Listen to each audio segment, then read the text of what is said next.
Boa tarde a todos que nos acompanham. Estamos dando início a mais uma visão econômica R Capital, dessa vez relativa ao mês de dezembro de 2017. Os últimos acontecimentos aí do ano, no último mês do ano, né, os principais fatores econômicos do Brasil e do mundo. Eu, Sofia Reis, estou aqui com meu colega Daniel Nogaroli. Boa tarde, Daniel. Boa tarde, Sofia. Boa tarde. A sequência da apresentação, então, vai ser a mesma que vocês já estão acostumados. Cenário externo, os principais acontecimentos fora do país. Cenário interno na sequência, mostrando os principais índices do Brasil e da economia brasileira e mundial. Então vamos começar. No cenário externo, o que mais chamou atenção no último mês, logo no início do mês, foi a declaração do presidente norte-americano Donald Trump de Jerusalém como capital de Israel. Essa já é uma discussão que vem sendo tratada há muito tempo e ela é bastante polêmica. E essa declaração que ele deu fez também com que ele determinasse a mudança da Embaixada dos Estados Unidos, da cidade de Tel Aviv, que é a capital comercial de Israel, onde estão concentradas todas as embaixadas de outros países do mundo, justamente por conta do conflito entre Israel e a Palestina. Todas se concentram lá para não haver interferência nesse conflito. E agora, com esse reconhecimento que o Trump determinou, né, colocou aí para o mundo, essa mudança vai acontecer. E para os principais líderes aí dos países do Oriente Médio, alguns líderes europeus também, essa decisão ela é bem complicada, porque ela pode fazer com que os conflitos tenham problemas daqui para frente, até porque os Estados Unidos ele é o mediador desses conflitos de paz aí entre essas comunidades. E ele, determinando isso, acaba tomando partido, né? Então é uma decisão bem polêmica, bem complicada. Vamos ver aí o que vai acontecer daqui para frente diante dessa decisão. Outro assunto bastante comentado no mundo, inclusive aqui no Brasil até, em relação às criptomoedas. Elas chegaram com tudo aí no mercado durante o ano todo, elas já foram ganhando força, várias criptomoedas, são as chamadas moedas digitais, foram criadas, e a principal delas, que é o Bitcoin, que já era bastante conhecido, já está no mercado há algum tempo, ele teve uma valorização muito grande. Ele fechou o mês de dezembro valendo cerca de $19 mil, e no início do ano ele valia cerca de 1.000.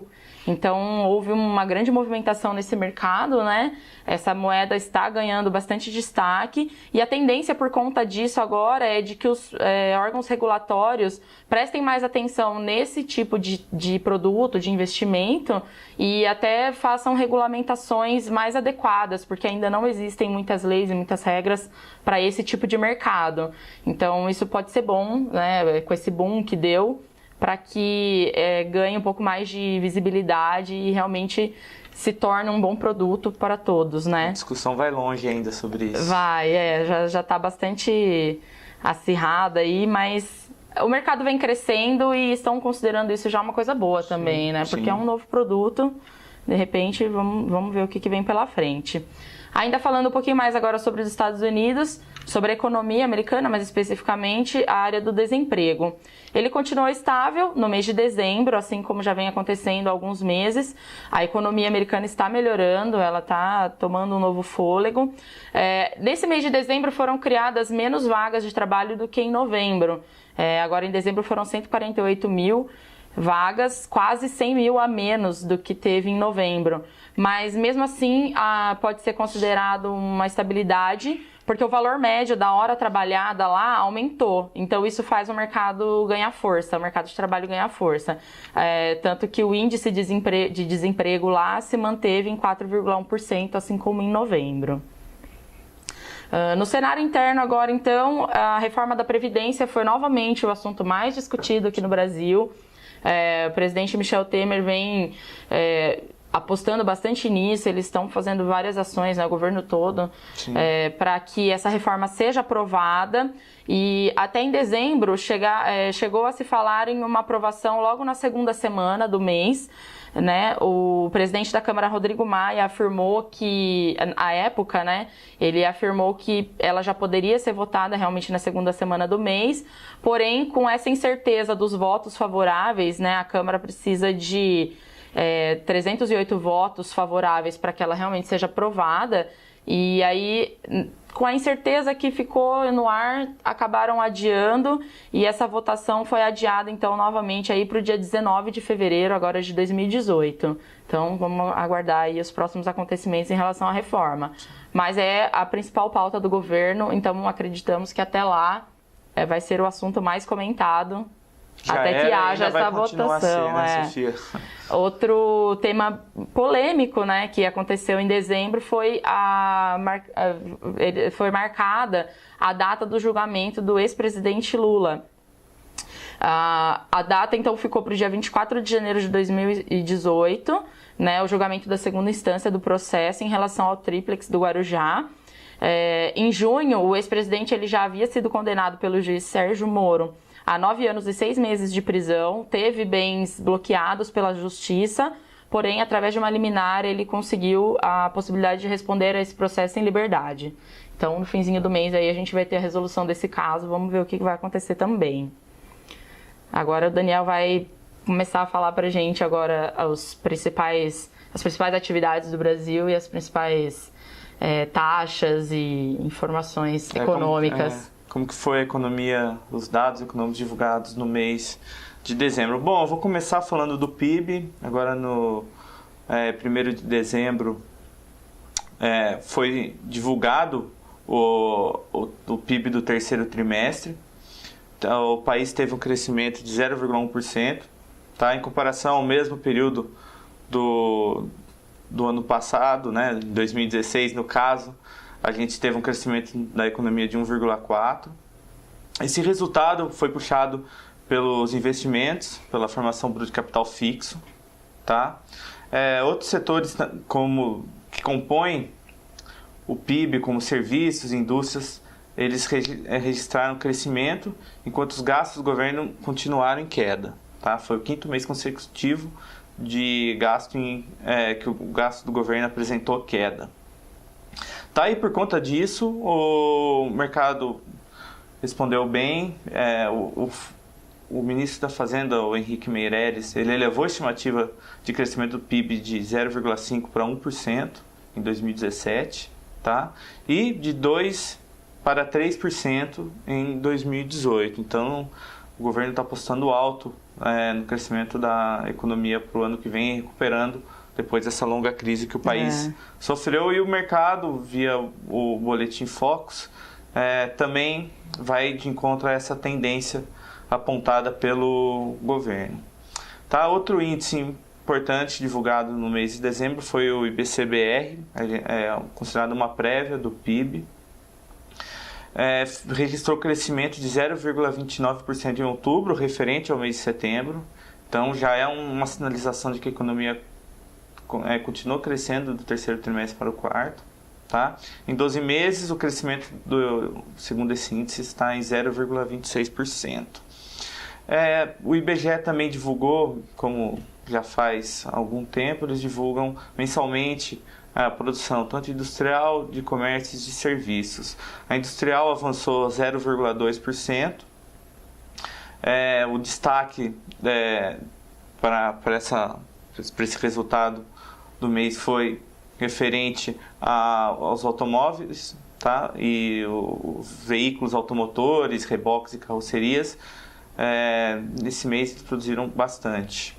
Já comércio apresentou uma queda de 0,9%. Apenas 3 das 8 atividades que compõem toda essa cadeia desse relatório apresentaram resultados positivos.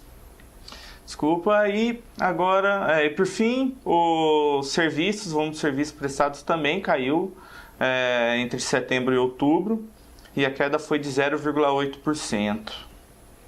Mercado de trabalho, a Sofia vai comentar um pouco mais. Falando ainda então agora do nosso cenário nacional, o mercado de trabalho ele apresentou crescimento, mas assim como no mês anterior, como nós falamos aqui, ele está sendo muito puxado pela informalidade, é o que realmente vem alavancando aí o emprego no Brasil, né? No trimestre encerrado em novembro, 194 mil vagas com carteira foram fechadas.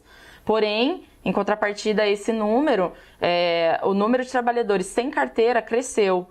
As pessoas estão conseguindo uma ocupação sem a carteira assinada, mas estão trabalhando, então isso conta para que a taxa de desemprego caia. E, assim, a informalidade ela é boa para aumentar o número de emprego no Brasil, né? Mostra que a economia está voltando a girar, que as pessoas estão recebendo, estão tendo dinheiro, esse dinheiro gira dentro do mercado, isso é ótimo para a economia brasileira. Mas, por outro lado, não é tão bom por conta dos baixos salários, porque como é um emprego sem carteira assinada, geralmente são empregos com salários mais baixos, que exigem menos qualificação, e muita gente aceita porque precisa trabalhar, acaba tendo esse contraponto. Mas, de qualquer forma, ajuda a girar a economia do país, o que ajuda futuramente aí a voltar o emprego com carteira assinada. Isso é bom para o Brasil. O índice de desemprego caiu para 12%. Ele estava em 12,6% no fim do terceiro trimestre, então isso é um resultado bastante positivo também. Bom, vou falar agora sobre um pouco sobre inflação. O IPCA do mês de novembro ficou em 0,28%, caiu em relação ao mês de outubro. E esse recuo só não foi maior porque só 2 setores apresentaram queda nos preços, né? Alimentação e bebidas e artigos de residência. Alimentação e bebidas vem já há algum tempo sofrendo uma queda, tá? Em contrapartida, a gente teve aumento nos gastos com energia elétrica, gás de botijão e taxa de água e esgoto. A gasolina e o etanol também subiram. O governo, desde julho, ele mudou a forma como eles que passam o preço, eles taxam o preço na gasolina e do etanol, então a gente pode ver nos postos aí que aumentou o preço e continua aumentando, e foi um dos fatores, né? Isso é uma das desvantagens, inclusive, da informalidade também, porque o que a gente gasta só aumenta enquanto que os salários estão caindo, né? Acaba ficando, a conta não fecha, né? Sim. E aí, voltando ao IPCA, no acumulado do ano está em 2,50, já em 12 meses está em 2,80. É bom lembrar e destacar que é abaixo da meta estabelecida pelo Conselho Monetário Nacional. O Conselho estipulou uma inflação em 2017 em torno de 4,5%, tá? Variando de 1,5% tanto para cima como para baixo. Ou seja, eles estavam, o limite ali era 3%. O IPCA está abaixo, né? Uhum. Continuando,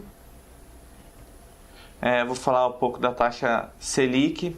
O Copom se reuniu entre os dias 5 e 6 de dezembro e eles mantiveram a tendência de queda da taxa Selic. Isso já era esperado pelo mercado e já foi sinalizado pelo próprio comitê. Então, caiu de 7,5% para 7%. A próxima reunião do Copom vai ser agora em fevereiro, entre os dias 6 e 7. O Copom ainda não sinalizou se haverá uma queda ou não da taxa. Alguns especialistas dizem que estão prevendo que a taxa caia em torno de 6,5%, 6,75%. Outros que ela se mantém a 7%. Segundo o Boletim Focus, a expectativa é que essa taxa continue em 7% até o fim de 2018. O dólar, em dezembro, ele apresentou grande oscilação. Essa oscilação se deu em grande parte por conta da discussão da reforma da Previdência. Já havia acontecido em novembro e repetiu agora no mês de dezembro. Houve uma alta de 1,77%. O dólar terminou aí dezembro, terminou 2017 na casa de R$ 3,31. Segundo o Boletim Focus, a expectativa do mercado é que o câmbio encerre em janeiro de 2018 cotado a 3,29. Ou seja, eles estão esperando uma queda da taxa de câmbio já para esse mês, né, no caso. No entanto, a expectativa para o final de 2018 é que a taxa se mantenha em 3,31. Acho que essa expectativa do mercado deve variar de acordo com o andamento ou não da reforma da Previdência. Também, lembrando, 2018 a gente tem eleição, que, como nós sabemos, qualquer candidato que desponte aí, há uma preferência ou não, isso impacta também na taxa de câmbio. E a reforma ela vem sendo um dos principais motivos para a variação da maioria das taxas, tanto nacionais quanto algumas internacionais também, né? Que envolve todo o governo. É um assunto bastante importante que vai ter que ser tratado, né? Não só essa reforma da Previdência, mas outras reformas aí que o governo Temer está querendo implantar, Sim. mas que, a princípio, pelo que o governo já sinalizou, a reforma da Previdência é a principal. Bom, a balança comercial, ela encerrou dezembro em um saldo positivo de 5 bilhões. Tá? As exportações apresentaram um crescimento de 5,5% em relação a novembro e as importações caíram em 4,1%. A balança comercial vem apresentando um resultado positivo ao longo dos meses. A gente, nas outras apresentações, a gente já tratava desse assunto. Isso é um resultado bom para o país. Em relação às transações correntes, ela voltou a apresentar um déficit no mês de novembro, no valor de 2,38 bilhões de dólares. Tá? O acumulado em 12 meses está um déficit de 11,3 bilhões de dólares, que é o equivalente a 0,56% do PIB. As contas do governo registraram um superávit primário de 1,3 bilhões. É o segundo mês consecutivo que as contas do governo apresentam um resultado positivo. No entanto, no acumulado do ano, as contas do governo apresentam um déficit de quase 102 bilhões de reais, que é o pior resultado da série histórica. Tá? Mas o governo pelo menos está fazendo sua parte, eles reduziram um pouco os gastos deles, mas mesmo assim está com déficit. Já a dívida pública federal ela chegou a 3,5 trilhões em novembro agora, 100 bilhões a mais do que registrado no mês passado. Tá? A dívida pública interna apresentou um aumento de 1,83%, já a externa caiu em torno de 4,5%. O custo médio da dívida pública no acumulado nos últimos 12 meses caiu para 10,5%. Agora a Sofia para finalizar, vai falar um pouco do mercado imobiliário no mês de dezembro, os principais acontecimentos, notícias. A gente sempre fala um pouquinho do mercado imobiliário, é um setor bastante movimentado no Brasil. A construção civil já foi por muito tempo a área que mais empregou, né, no país. E uma das notícias que nós tivemos é que em fevereiro de 2017 havia sido elevado o limite de crédito para compra de imóveis novos com recursos do FGTS, né? O limite estava em 1,5 milhão para todo o país, independente do estado. Só que no final agora do ano, em dezembro, o Conselho Monetário Nacional não discutiu novamente esse assunto, até cogitaram entrar na pauta da última reunião lá do Conselho Monetário, porém não foi discutido, esse assunto não foi tratado. Então, automaticamente, como a validade desse valor era até o dia 31 de dezembro de 2017, então no início de janeiro os valores voltaram ao normal para financiamento, né, de imóveis novos, entre 800 mil e 950 mil, dependendo do estado. Tem 4 estados aí que o valor é um pouquinho maior. E no restante do Brasil, 800 mil, então é o valor de financiamento possível com recursos do FGTS. Outro dado positivo, não é um dado tão positivo, não é uma informação tão positiva essa, né, porque caiu o valor, mas em contrapartida o preço dos imóveis fechou em queda. A queda no final para a compra de imóveis residenciais foi de 0,53% no final de 2017, em dezembro, né? E os especialistas acreditam aí que com a retomada da economia, o desemprego caindo, mais gente trabalhando, a economia voltando a girar, como nós falamos, né, nos dados do emprego, o mercado volte a crescer, tanto para imóveis de médio e alto padrão, quanto para imóveis do Minha Casa Minha Vida. Então a tendência é que o mercado dê uma aquecida, provavelmente ele vai voltar a andar tranquilo só em 2019, mas 2018 essa retomada já vai ser um pouco mais rápida, já vai ser melhor para quem estiver pensando aí, então, adquirir um imóvel novo, a casa própria, né? Sim. Vai ser muito bom, 2018 a tendência é melhorar. Então, essas foram as principais notícias do Brasil e do mundo, na nossa visão econômica. Todo mês a gente faz uma análise dos principais acontecimentos e passa para vocês. E agora, no próximo mês, provavelmente a gente vai ter bastante expectativas, né? Porque o ano está começando. Então, vamos ver o que vem pela frente. A gente vai ter aí uma resolução, talvez, da reforma da Previdência, né? Que está afetando todos esses campos aí da economia. Ano de eleição sempre é movimentado. Então, 2018, ainda mais agora, né? Com a política brasileira meio que numa saia justa. Então, a gente... Vamos ter bastante acontecimentos daqui para frente, com certeza. Com certeza. Nós ficamos por aqui, então. Até a próxima. Obrigada pela audiência de todos, as visualizações que nós temos aí no YouTube, vocês que nos acompanham. Até o próximo Visão Econômica, AR Capital. Até lá. Até mais. Obrigado.